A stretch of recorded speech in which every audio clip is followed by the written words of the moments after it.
Alors dans ce livre, j'apporte un témoignage également des chercheurs en neurosciences au Québec, Mario Bourgard, et puis même de prêtres, Père Brune évidemment, incontournable Père Brune, le docteur Roger Petit, homéopathe, qui est un de mes amis, et qui est prêtre de l'église chrétienne libérale, reconnu par Rome, Jocelyn Morisson, qui est journaliste scientifique, médico-scientifique, spécialisé en médecine,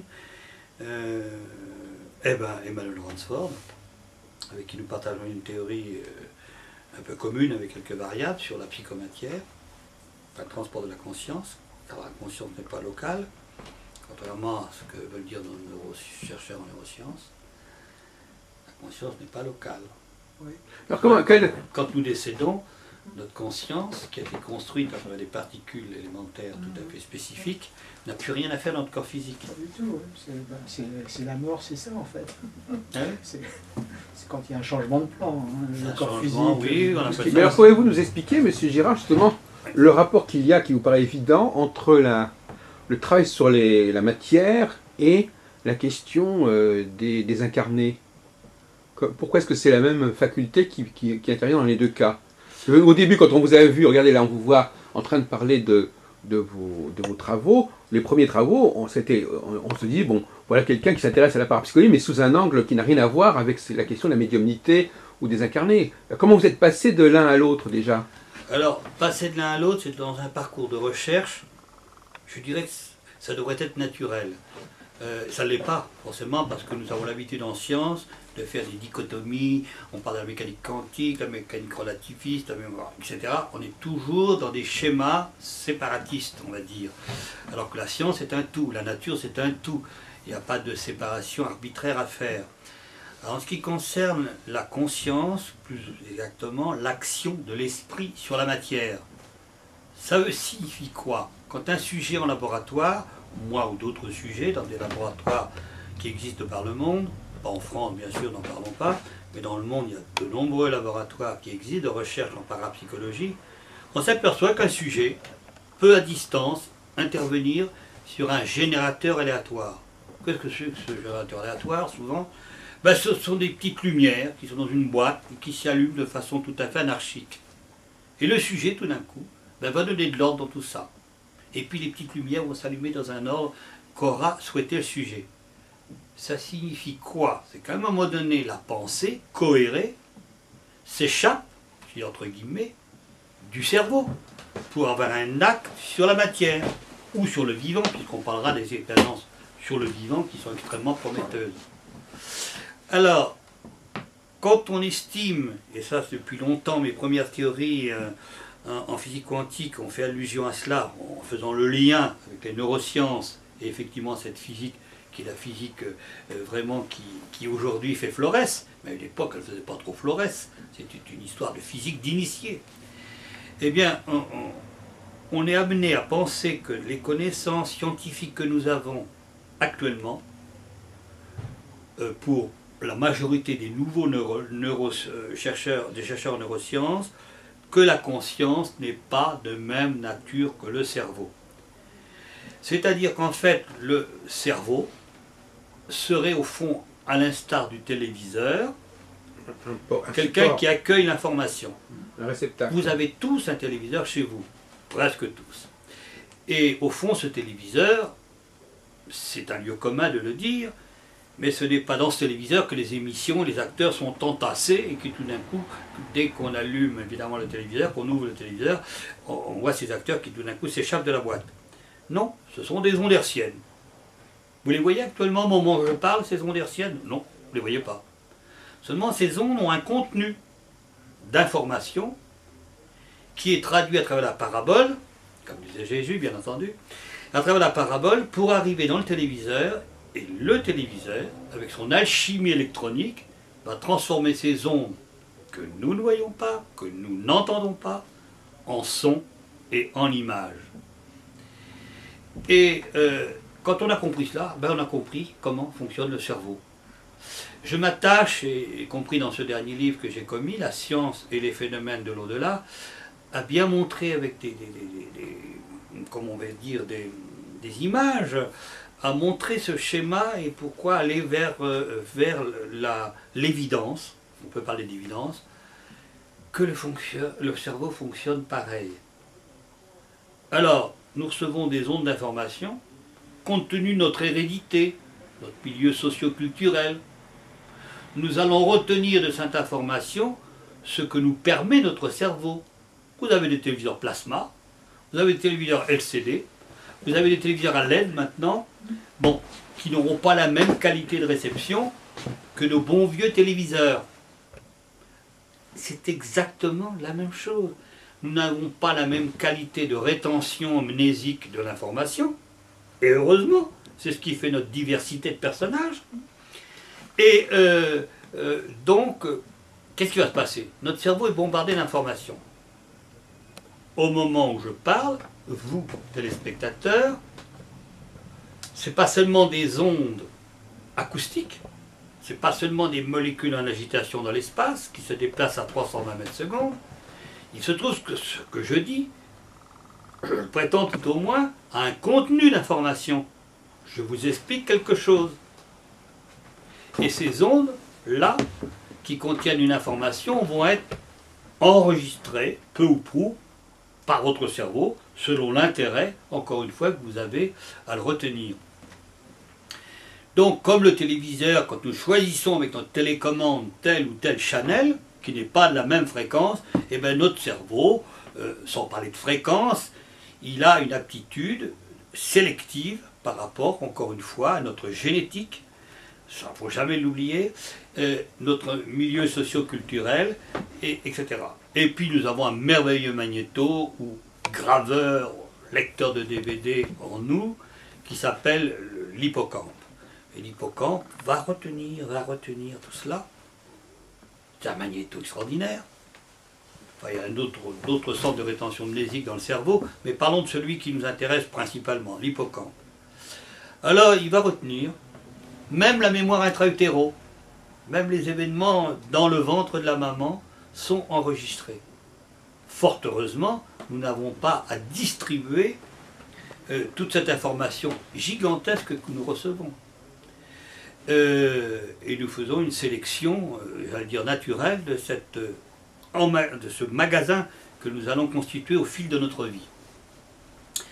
Alors, et parfois on a besoin de l'hypnose ou de la sophrologie pour pouvoir révéler, dans certaines thérapies, révéler des problèmes enfouis, des dénis, qui font qu'on débouche au bout de plusieurs années eh bien, une névrose, une psychose, etc., etc. Donc vous voyez que ces souvenirs sont disponibles dans certaines circonstances, dans certains états modifiés de conscience. Alors, pourquoi cette conscience, là encore une fois, est non locale? Je le répète, notre cerveau est comme le téléviseur. Seulement son alchimie à lui, c'est pas de retenir des ondes hertziennes, c'est de retenir des ondes qu'on appelle, nous, des particules qu'on appelle de psychomatière. On a trouvé ce mot-là, on aurait pu en trouver d'autres. D'autres physiciens, notamment le prix Nobel Eccles, avaient trouvé un autre nom. Il y a les psychons de Dobbs aussi. On s'en fiche de la nomination. Il se trouve que ces particules, chargées d'informations, comme l'étaient les ondes hertziennes dont nous parlions tout à l'heure, elles ont un tropisme préférentiel pour le cerveau. C'est le cerveau qui les intéresse. Vous voyez, c'est le téléviseur cerveau. Nous sommes bombardés, alors pas seulement par mon propos, heureusement, mais vous êtes bombardés quand vous regardez dans une pièce quelque chose, tiens, il faut que je refasse le papier peint là, parce que j'ai vu que dans la salle de bain, la condensation est faite. Vous avez des tas d'informations qui vous arrivent, des tas d'informations qui vous arrivent, et tout cela, au fil du temps, eh bien, vous allez constituer, agréger toutes ces particules et former votre conscience, ce qu'on appelle les champs quantique de cohérence. Vous allez agréger cela. Et encore, je le répète une fois, ces particules de psychomatière, comme les ondes hertziennes, vous pouvez casser votre téléviseur, les ondes hertziennes continuent à se propager. Et si vous réparez votre téléviseur, par exemple, de nouveau, vous recevrez donc vos émissions préférées. Le cerveau, c'est pareil. Je sais que c'est pas... Mon exemple vaut ce qu'il vaut, il a le mérite d'exister, de ce rapport de la télévision et du cerveau, mais c'est la même chose. Donc quand nous décédons, Oui. Eh bien, nous avons là, si vous voulez, la logique. La logique. Ai-je raison? Ai-je tort? Je n'en sais rien. L'émetteur est toujours là, oui. Ben, quand nous décédons, la conscience est toujours là. Oui. Alors où va-t-elle? C'est pas à moi de le dire. C'est pas. D'abord, j'en ai pas la qualification. Après, on tombe dans des zones de recherche et de croyances métaphysiques. On peut parler de plan, on peut parler de cela. Ce n'est pas notre propos à nous. Notre propos, c'est simplement de dire, ben, attendez, il est logique, avec ce que nous connaissons, de dire, ben, mes amis, quand vous cassez votre pipe, ben, vous continuez à vivre. Alors vous allez, où vais-je? Non, je ne vous dirai pas dans quel étagère, bien évidemment, vous connaissiez la suite, mais je l'ai ajouté quand même. Je crois que ce qui m'a amené à parler de, puisque nous en avons désincarné, mais aussi nous pouvons parler aussi des médiums, nous pouvons parler aussi de ces clairvoyants, de ces visions vers le futur. Et bien là aussi, que se passe-t-il? Notre conscience, on l'a vu, n'est pas locale. Je l'ai pris à travers l'exemple de quelqu'un qui travaille devant un générateur aléatoire, ou quelqu'un, dans mes stages par exemple, bon moi-même bien sûr y compris, mais dans un stage surtout c'est important, dans les stages que je donne, et bien de quelqu'un qui va déplacer un objet, qui va faire tourner une petite pyramide alors qu'elle n'a pas tourné, ou qui va courber, je donne de très beaux exemples dans les stages, de stagiaires qui, en mettant la main au-dessus d'une barre, bien contrôlée, bien roulée à plat, etc., une barre à forte rigidité, ben la barre se courbe. C'est étonnant, non? Eh bien, je crois que tout individu a cette capacité. Donc le rapport, je reviens à mon propos initial, à la question que vous m'aviez posée, le rapport entre l'action de l'esprit sur la matière, pour moi, ça veut dire conscience qui se délocalise à un moment donné, qui va rentrer. Alors, mon propos, c'est vraiment pas d'être complexe, et je pense qu'à travers des exemples, on peut comprendre ce que je veux signifier. Quand on agit sur un objet, sur un générateur aléatoire, que se passe-t-il? La conscience émet une volition, une intention. Une intention. En parapsychologie, pour créer des phénomènes, on devrait même parler de désir plus que de volonté, ce que souvent on oublie complètement. Le désir qu'on compare, je l'ai fait sur une chaîne de télévision récemment, qu'on compare à la libido. Je ne peux pas mieux comparer le désir de faire un phénomène à celui de la libido. Vous ne pouvez réaliser une libido de façon satisfaisante, on s'est compris sur ce que je veux là aussi dire, ben, qu'à travers un désir spontané. Et si on commence à calculer que la volonté, il faudrait que je puisse... Évidemment, nous les hommes, nous sommes bien placés pour dire que ça ne marchera pas à ce moment-là. Sans autre forme de procès, si je puis dire.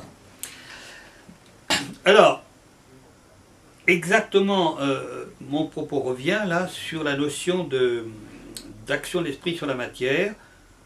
Alors déjà, je pense qu'on a compris que la conscience n'est pas locale. Ok. Mais pendant que le cerveau, là, est toujours vivant, le cerveau va être le chef d'orchestre, en quelque sorte. Il est, je l'écris dans un bouquin, dans le manuel de parapsychologie appliquée, eh bien le cerveau, lui, il est en fait propriétaire. Puis il dit, ben, je vais louer ces particules de conscience, je vais louer une conscience. Et je reprends là les propos du grand physicien mathématicien Penrose. C'est-à-dire que vraiment, la conscience, eh ben, elle loue au cerveau. Et puis une fois que le cerveau ne peut plus l'abriter, eh bien la conscience repart. Voilà, sous d'autres cieux, si je puis dire sans euphémisme. Il existe la notion d'information, comme nous disons en physique quantique, c'est la notion d'information. C'est-à-dire tout objet comporte une information. Tout objet comporte une information. Et on le sait bien, par exemple, à travers nos amis médiums, qui contactent les esprits désincarnés à travers des photos de disparus, par exemple. Oui. Ça veut dire qu'il existe encore un lien d'information dans la photo. Ou nos amis radiesthésistes. Pour ceux qui font du diagnostic, enfin médical, je ne vais pas trop prononcer ce mot diagnostic, qui n'est réservé qu'au corps médical allopathique, mais enfin qui retrouvent des choses à travers des objets là aussi. Ou alors, ce qu'on appelle la psychométrie. Psychométrie, c'est-à-dire révéler la mémoire d'un objet, et je le répète, d'une photo. Par exemple, chose qui sert dans les domaines privés et d'autres domaines d'ailleurs qui ont été utilisés notamment par les militaires et les politiques. On pourra parler de cela plus avant, mais le propos, je crois, c'est de donner un versant positif à la parapsychologie, bien qu'elle ait été pendant des années surtout utilisée, et je suis bien placé pour, on en parlera peut-être, par les militaires et les politiques. Voilà. Alors, l'objet a une information contre une information. La pensée a cette capacité extraordinaire à rentrer en résonance avec l'information contenue dans l'objet. Et cette pensée cohérée, par exemple, lorsque je courbe un métal ou je déplace un objet, que ce soit la main au-dessus dans un tube de verre scellé, eh bien c'est un rapport qui existe, alors ça peut paraître surprenant, a priori, mais nous, en science, ça ne nous surprend pas tellement, car on sait que l'objet a un quantum, des quantas d'informations qui sont contenues.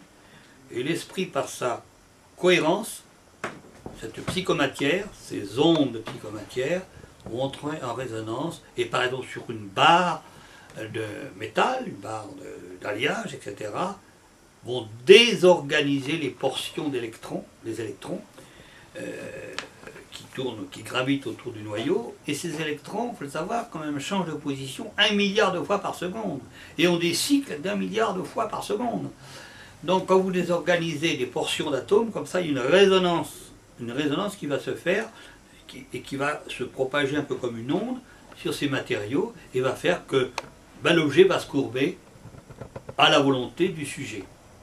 Alors évidemment, ça peut paraître très simple, je parle dans les faits, dans la réalisation. Ce qui l'est moins, c'est que nos archétypes, nos schémas mentaux ne nous ont pas préparé cette possibilité, bien évidemment.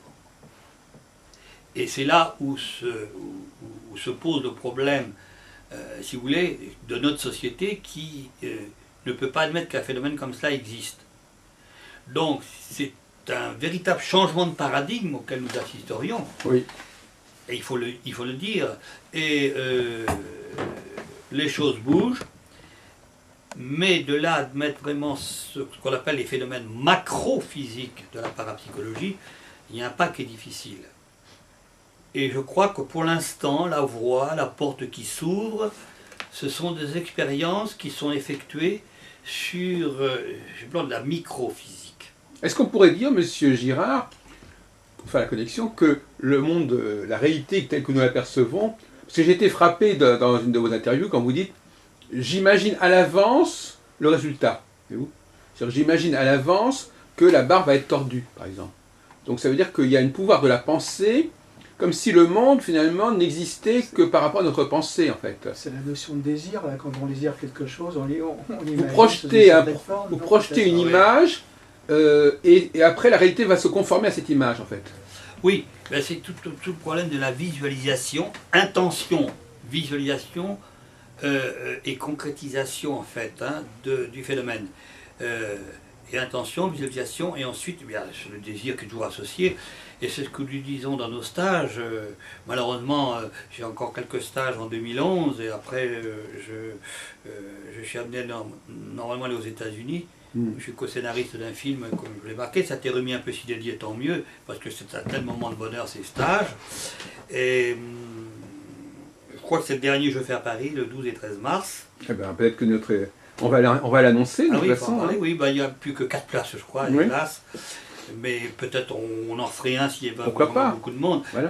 C'est un moment de bonheur, de fraternité. Nous avons des praticiens, nous avons comme la dernière fois à Paris, nous avions un magistrat dans la première chambre, nous avons des retraités, nous avons des maîtres Reiki. Et si vous voulez, cet aspect hétérogène est extrêmement important. Parce qu'il y a un creuset là d'échange qui est formidable.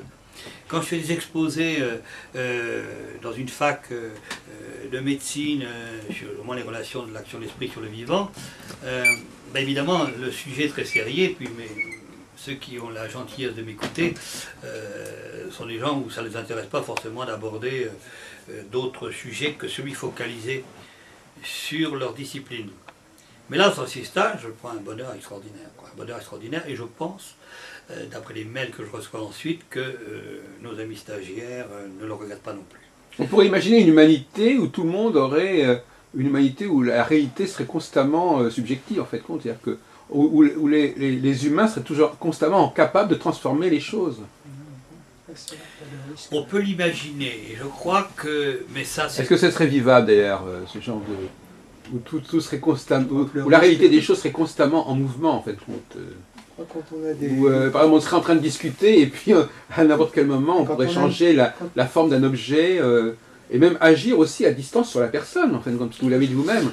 L'exemple de la tachycardie, la brachycardie, c'était intéressant, c'est ce que vous avez dit tout à l'heure, parce qu'on a vu sur Internet tout à l'heure. L'hôpital Ganouchkine à Moscou, en avril 82, je crois qu'effectivement, l'action d'un être humain sur un autre humain à distance est formellement, pas seulement formellement établie, mais il y a certains dossiers qui sont, disons, qui sont déclassifiés. Et on le sait, il y a la prise de position d'un ancien officier qui était dans l'opération Stargate,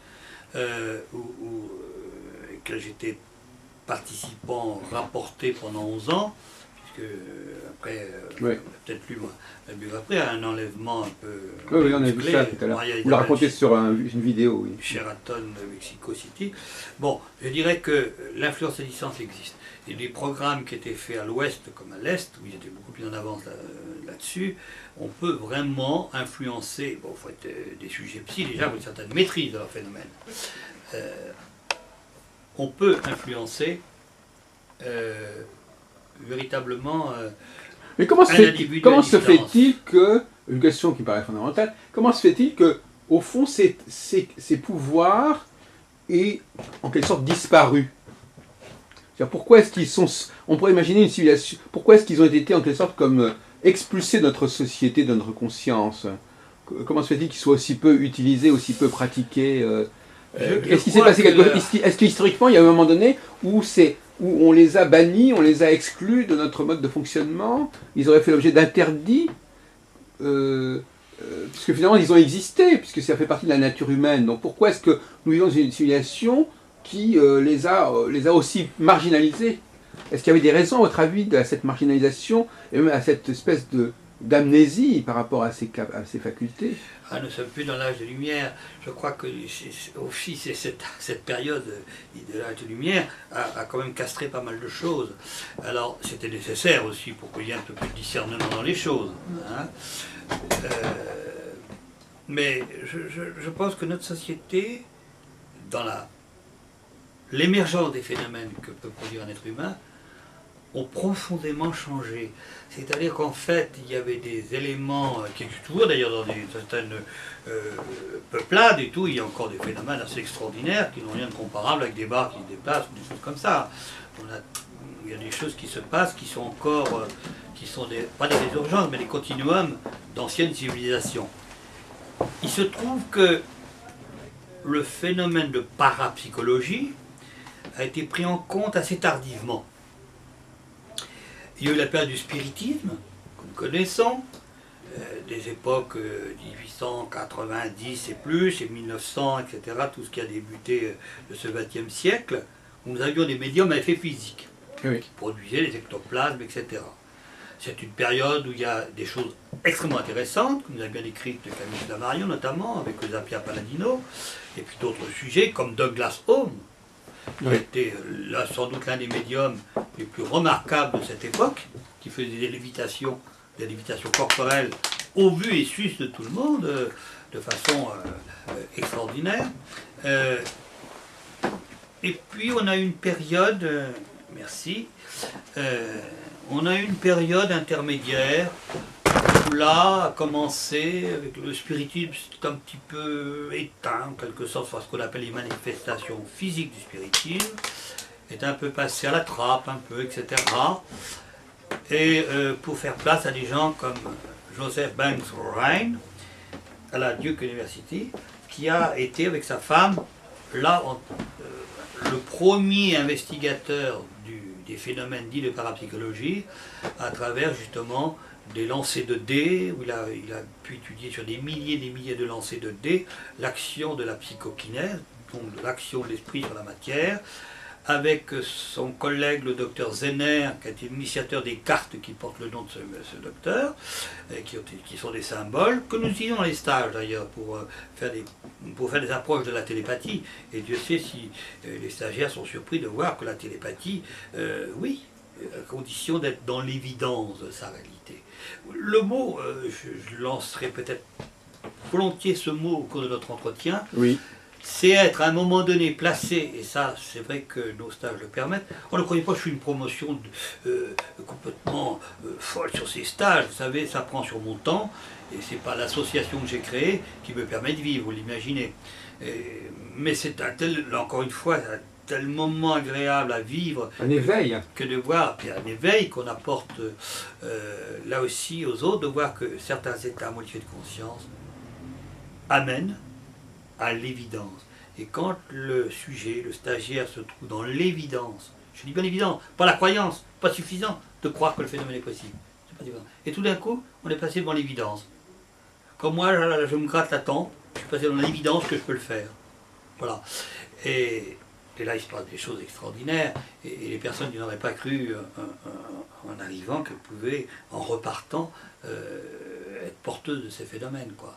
Enfin, c'est un éveil, excusez-moi, c'est un éveil aux facultés notamment de modifier l'apparence d'un objet, par exemple. C'est dans ce... oui, quand on le courbe, c'est aussi, moi, tous ces phénomènes, il y a les phénomènes dits psychiques qu'on appelle extrasensory perception. Vous voyez que mon accent n'est pas celui d'Oxford. Et puis les phénomènes dits de psychokinèse, qui sont l'action vraiment sur la matière. Alors, une dichotomie là aussi qui est faite, bon, d'accord, mais ça procède du même état mental modifié de conscience, que j'appelle le EMCP, état modifié de conscience psy, qui sont vraiment faciles à obtenir. Je ne crois pas aux choses complexes dans ce domaine. Choses complexes, vous savez, la conscience, nous ne sommes une époque. Oh ben c'est bien compliqué. Oh ben ça doit être vrai, parce que c'est compliqué. C'est vrai. Mais l'inconscient n'est pas d'accord avec ça. Notamment en astrologie, les astrologues s'ingénient à compliquer les choses. Ah oui, mais voilà, en homéopathie c'est pareil, il y a des homéopathes qui sont brillants, et bien les écoles d'homéopathie qui cherchent la matière médicale, etc. C'est une complexité absolument affolante. Je ne suis pas là pour parler de l'homéopathie, auquel je pense qu'il y a des propriétés, comme d'autres domaines thérapeutiques, mais je crois que nous sommes une société de complexification. Chacun va apporter sa petite trace, vous savez, comme les animaux qui marchent leur territoire, mictionnant sur le réverbère. Au petit réverbère. Je crois que c'est comme ça, c'est la nature humaine. Et puis les gens pensent que plus c'est compliqué, plus leur compétence est importante. Oui. Plus... Moi je m'ingénie, je dis souvent, c'est ça, vous savez, je vais parler un langage simple. Un langage simple, c'est le seul que vous pourrez recevoir. Mais oui. Moi, je ne vais pas parler de physique théorique et des paradoxes qui existent en physique, etc., etc. Ça n'a aucun intérêt. Et quand j'en parle même, si je suis appelé à parler d'un certain paradoxe qu'on appelle le PR, d'Einstein, Podolsky et Rosen, ben je l'image. Je dis pourquoi cette conscience-là, ces particules qui baladent, elles sont ce qu'on appelle corrélées. Mais je prends des images pour les faire. Alors, les gens disent, non, j'ai jamais cru que je comprendrais des paradoxes de physique théorique. C'est ça, les choses peuvent être expliquées simplement.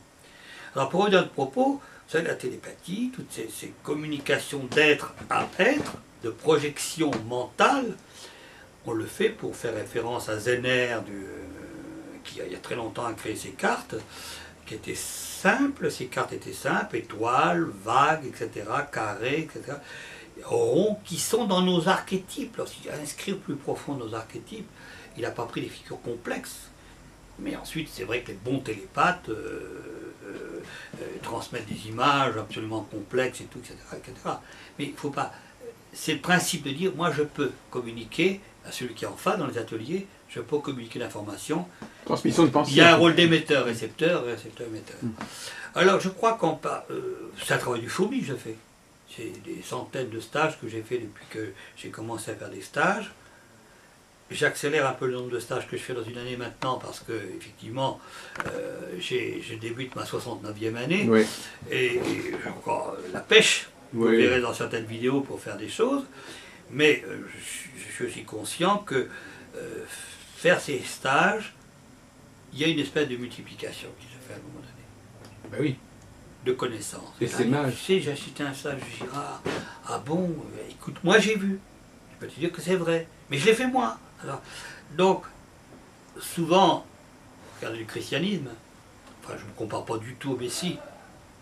Je veux dire simplement que des fois démarrent des grandes choses à partir de petites choses, hein, qui sont des éléments. Qui aurait cru quand en fin 1914, un sujet, enfin, Jean-Pierre Girard simplement, voulait affirmer la réalité de la psychocinèse. Et que 6 mois après, ben, j'étais reçu dans des laboratoires, pas seulement en France, mais dans le monde entier. Et que quelques années après, j'ai fait l'objet d'une publication à l'Académie des sciences de France. Vous voyez, des fois, on minore ce que l'on peut faire. Je n'aurais jamais pensé. Écrire 8 ouvrages, dont 2 encyclopédies, et ces 2 derniers ouvrages aussi. Vous savez, je crois, dans la vie, c'est comme pour le phénomène de psy. Il faut avoir un désir de faire les choses, il ne faut pas trop s'impliquer. Alors quand je dis ça, s'impliquer, mais oui. Parce que certains le savent, je suis thérapeute par ailleurs, et si vous voulez, quand je m'implique trop dans une pathologie que j'ai en face de moi, notamment en oncologie, dans des pathologies lourdes, eh bien, je suis, c'est très curieux de dire ça, j'ai un désir, bien sûr, je ne suis pas trop d'empathie, c'est une erreur en thérapie, et là, les choses fonctionnent très bien. Et je suis dans une attitude, je reçois les dossiers, parce que je demande tous les dossiers médicaux, je ne fais pas n'importe quoi. Hein. Et voilà, il se passe des choses intéressantes. Alors je ne sais pas si un jour je rouvrirai un cabinet, pour l'instant il n'en est pas trop question.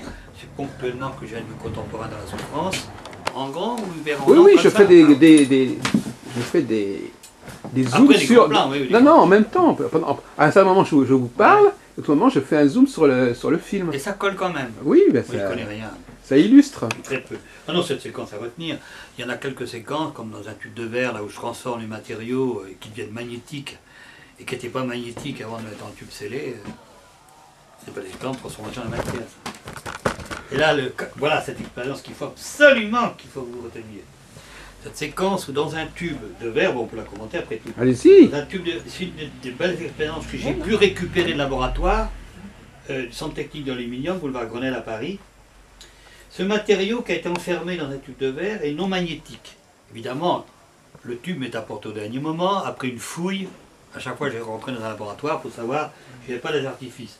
Et ce matériau dans un tube de verre, que vous voyez, non seulement je vais créer une modification de sa structure, mais il y aura un petit courbure, qui est déjà sympathique, parce que vous courbez les matériaux dans un tube de verre.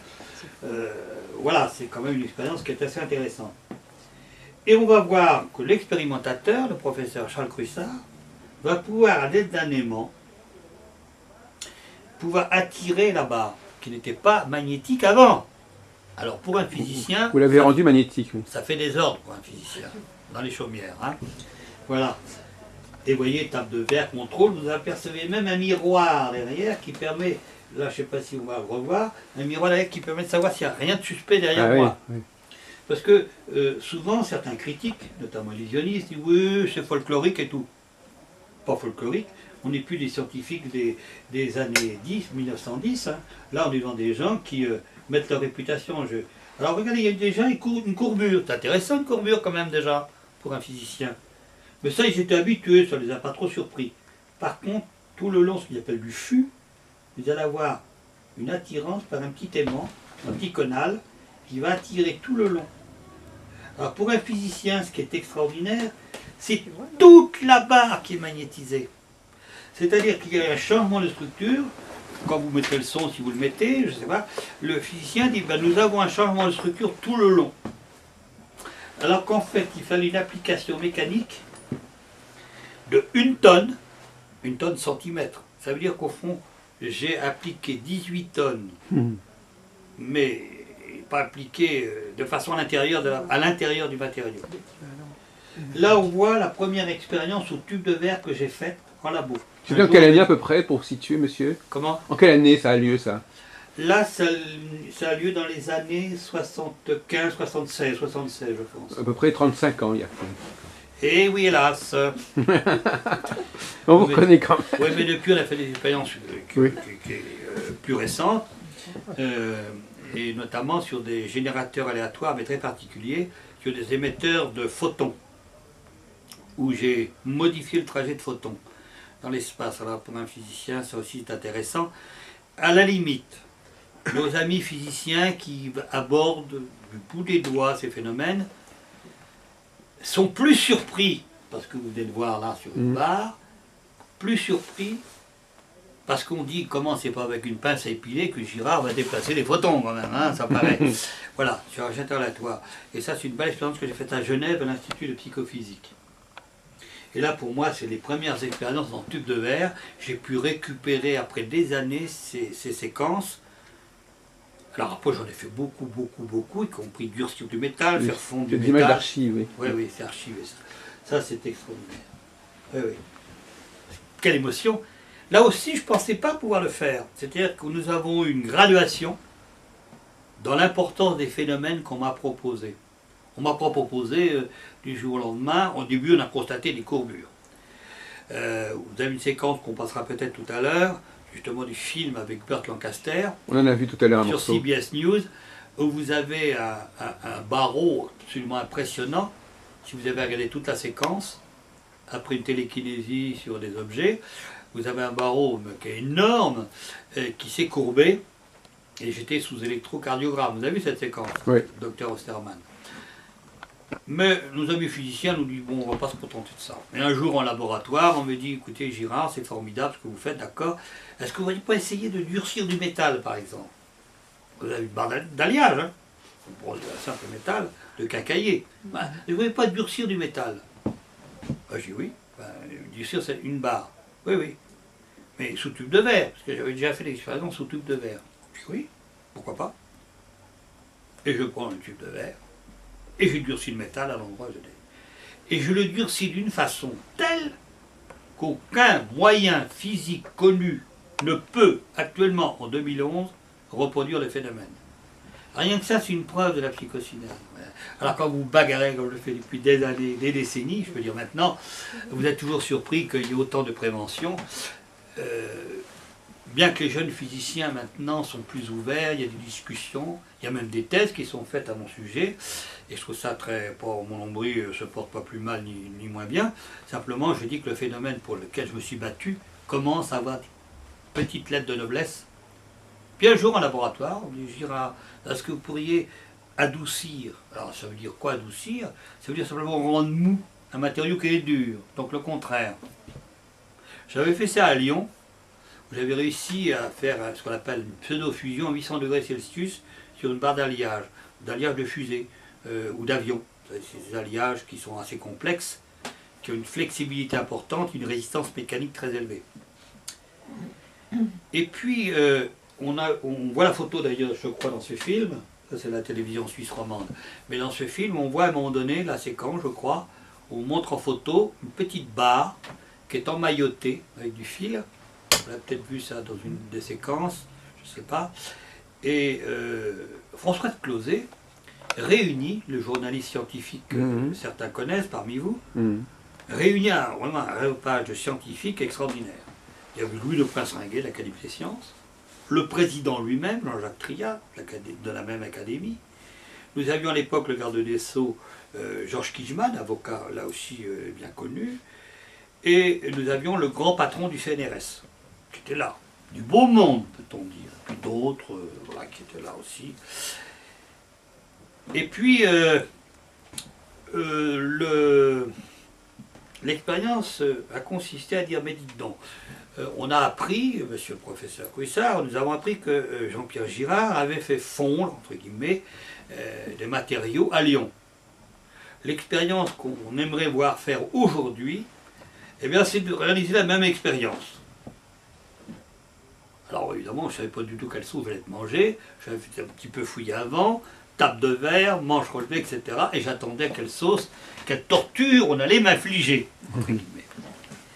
Alors croyez-moi que l'état mental qu'on doit avoir à ce moment-là, caméra, fouille avant, Bon, c'est ce qui fait que j'ai une maîtrise en tant que sujet. Mais rendez bien compte que si dans les stages, je demandais aux stagiaires d'être fouillés, d'être ci, d'être là, personne ne réaliserait le moindre phénomène. C'est ce qui fait que, bon, voilà, j'ai cette chance d'avoir pu franchir ce cap et avoir l'état mental quand même modifié. Donc, on m'amène une barre, l'illusionniste, entre-temps expert, qui était présent, dit à Charles Couissard, attendez. Moi, ce que je veux, je suis là pour être expert, magicien, pour savoir s'il n'y a pas un truc. Alors, on me parle que Girard fait fondre, fait ci, fait là. Oui. La barre que vous allez mettre à Girard dans le tube de verre, évidemment, que vous allez sceller avec des numéros, etc. Et j'aimerais qu'on y mette du fil de plomb autour, du fil fusible, qui font une température bien moins élevée que les 800 degrés ou 700 degrés que se propose de faire Jean-Pierre Girard. Alors on emmaillote la barre. Et on met donc du fil fusible autour. Dans cette belle assemblée, peut-être une demi-heure après, je dis voilà, à cet endroit-là, j'ai créé un point de fusion. Parce qu'on appelle la pseudo-fusion physique, parce que quand les gens ont pris le tube, quand le physicien a pris le tube, c'est froid. Alors, poum, poum, poum. Et l'analyse en laboratoire a montré qu'il y avait ce qu'on appelle un effondrement de la dureté. Autrement dit, je ne sais pas s'il y avait n'importe quoi, s'il y avait tant de Brinell, enfin de Vickers en unité de dureté, je suis 40, mais là vraiment je dis n'importe quoi, bon, on s'est trouvé avec plus de seulement 10 de dureté. Alors, vous vous dites, quand vous êtes l'homme qui a fait cela, qui a réalisé cela, maintenant, je peux me mettre à la retraite des sujets psy. Non, qu'est-ce que vous en pensez? On va mettre à la retraite des sujets psy. Eh bien non, le combat a continué, ça a été évidemment quand c'est passé à la télévision française, ça a été évidemment tout de suite, je suis passé avec Jean-Marie Cavada, etc., comme une certaine réputation sur TF1, à l'époque il était sur TF1, dans les mercredis de l'information s'il vous plaît. On s'est dit là, avec François de Closet, on s'est dit là, on a marqué quand même quelque chose, on a marqué un point. Que nenni. Après une période d'agitation, le soufflet au Grand Marnier retombé. Et j'ai continué bien sûr à expérimenter en laboratoire sur d'autres expériences. Et je crois, pour recentrer là aussi notre propos, oui, que l'action de l'esprit sur la matière est intéressante, mais ce qui est plus intéressant, c'est l'action de l'esprit sur le vivant. Parce que qui peut sur la matière, peut sur le vivant. Sauf que le vivant, c'est pas une barre qu'il faut courber, une barre qu'il faut chauffer, entre guillemets, ou refroidir, durcir. Est-ce que le vivant, ça inclut quand même le fait de guérir les autres, d'améliorer son état physique? Tout naturellement, si vous voulez, à cet aspect, qui pour moi est l'aspect le plus prometteur, avec la psychométrie. Parce que la psychométrie, ça veut dire, on en parlera peut-être plus avant, c'est aussi, avec l'aide de photos, et on comprend pourquoi certains le font très bien d'ailleurs, des magnétiseurs qu'on appelle guérisseurs, et bien qui font un travail sur photo qui aide la grand-mère qui est à 40 km de là. Parce que l'information résiduelle sur la photo permet le feedback entre le magnétiseur, guérisseur et la personne. Comme les désincarnés dont nous parlions, où les médiums travaillent sur photo. Pas cher ami. Alors, ils travaillent sur photo, pourquoi? Parce qu'il y a une relation entre la conscience disparue, le résidu de l'information et la personne qui est en questionnement chez le médium. Nous avons une triangulation d'informations. Je l'ai dit, il y a des médiums qui travaillent sans que la personne concernée par le deuil soit présente. Mais c'est vrai que les perceptions sont plus fortes si vous avez à un moment donné la présence de la personne qui est en questionnement chez son cher disparu. C'est le récepteur. C'est le téléviseur accordé sur la chaîne qui convient. Sur la fréquence. Ouais. Et, sauf que là, quand nous constituons notre conscience, on va revenir au tout début de notre propos. Moi, je constitue comment ma conscience? Voilà, je suis attentif aujourd'hui, j'espère pas dire trop d'âneries, etc., etc., je croise, etc. J'ai un contenu d'information qui m'arrive. Hein, bien sûr, ok. Et vous comprenez bien qu'avec les gens que j'aime, mon contenu d'information est plus important. Puisque cette information, c'est la relation de tous les jours.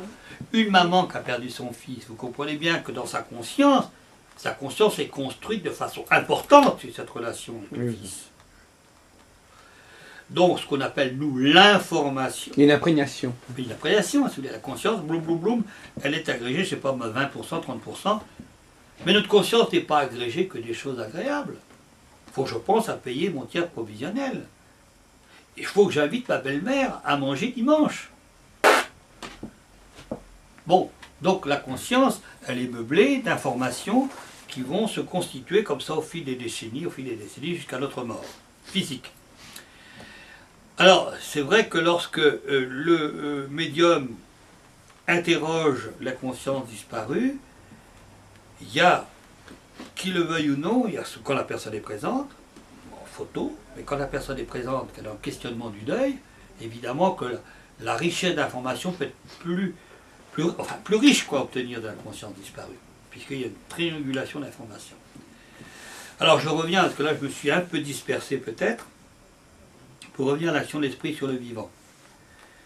Il est évident que nous avions fait, il y a très longtemps, les premières expériences que j'ai effectuées sur le vivant, c'est à l'Institut de Fribourg en Brisgau, de biochimie cellulaire et d'histopathologie, où j'ai, à distance, à 2 mètres de distance, dans des éprouvettes, fait carrément éclater, créer une bactériolyse qu'on appelle d'Escherichia coli et de protéisme organique, qui sont des bacilles gram négatifs, qui sont bien emmerdants dans des infections telles que les cystites par exemple.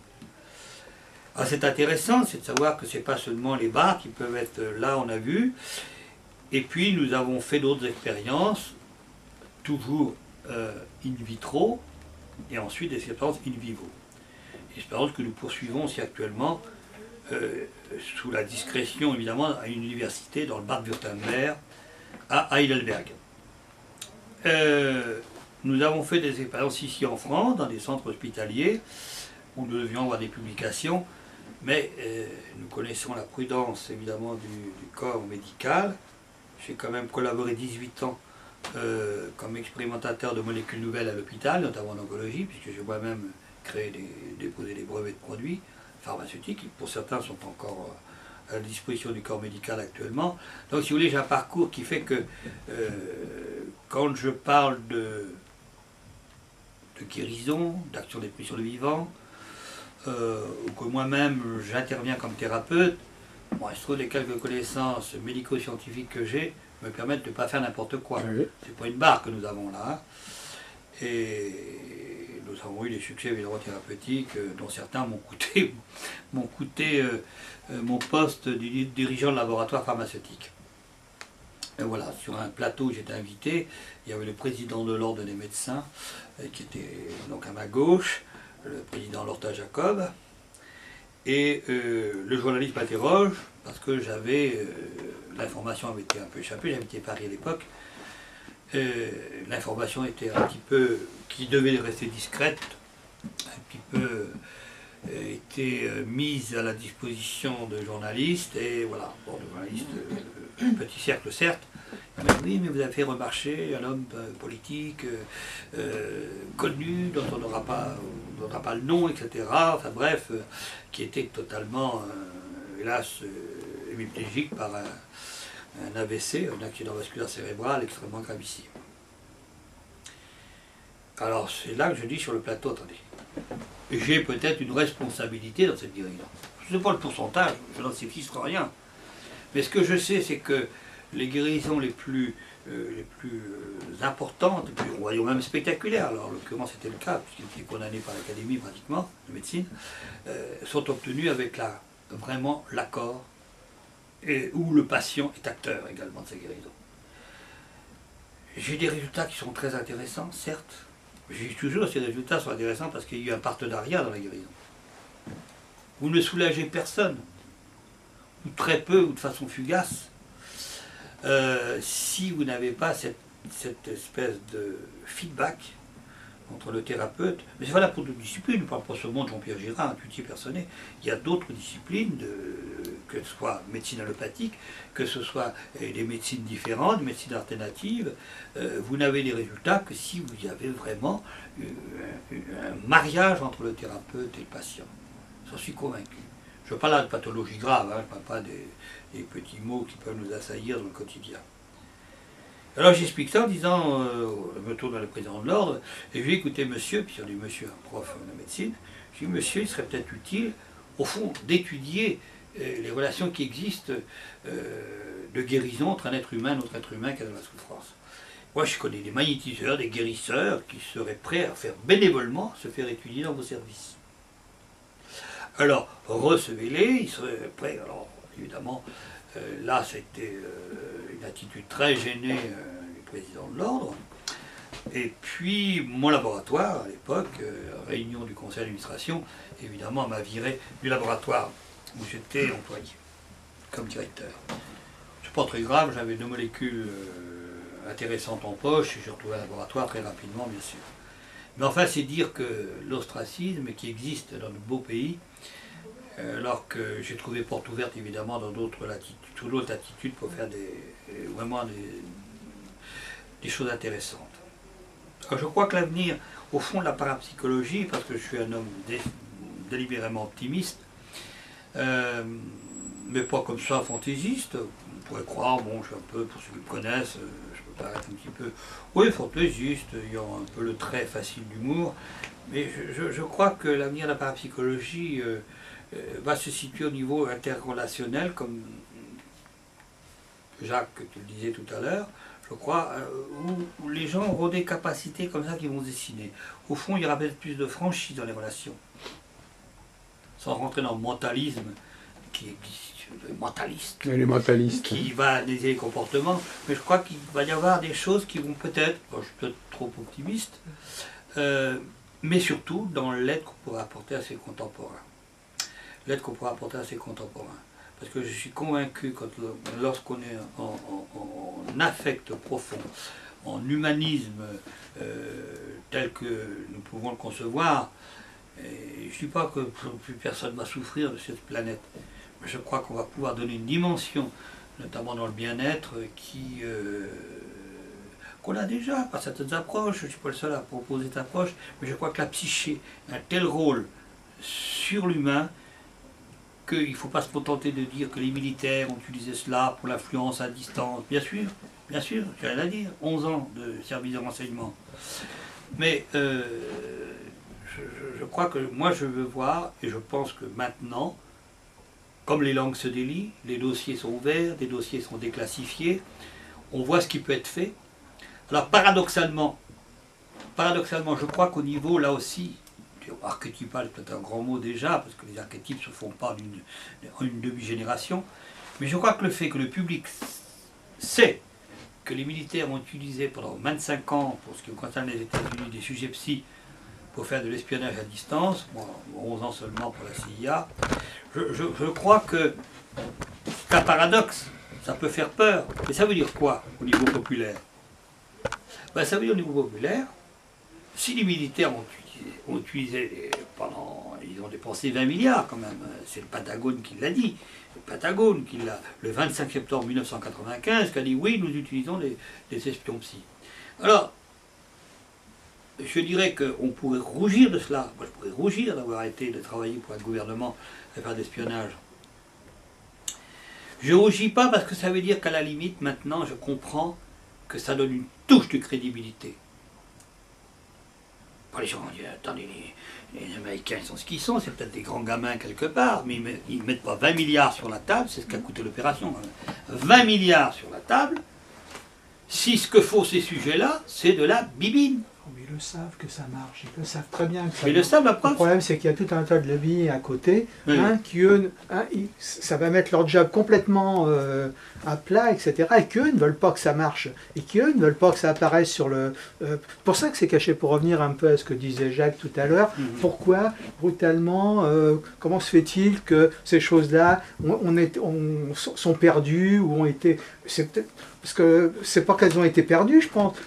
Parce que tout ce que vous avez dit, moi, moi, ce qui m'intéresse dans tout ce que vous avez dit, hein, la preuve, elle existe. Hein. Et bon, je veux dire que Il suffit de donner la peine. à partir du moment où Ouais. on a admis le principe, hein, après, c'est les applications qui sont importantes. Hein. C'est ce qu'on en fait. Hein. Et ce qu'on en fait, après, ça devient de la politique, ça devient de la morale, ça devient de l'humanisme, ça devient des choses comme ça.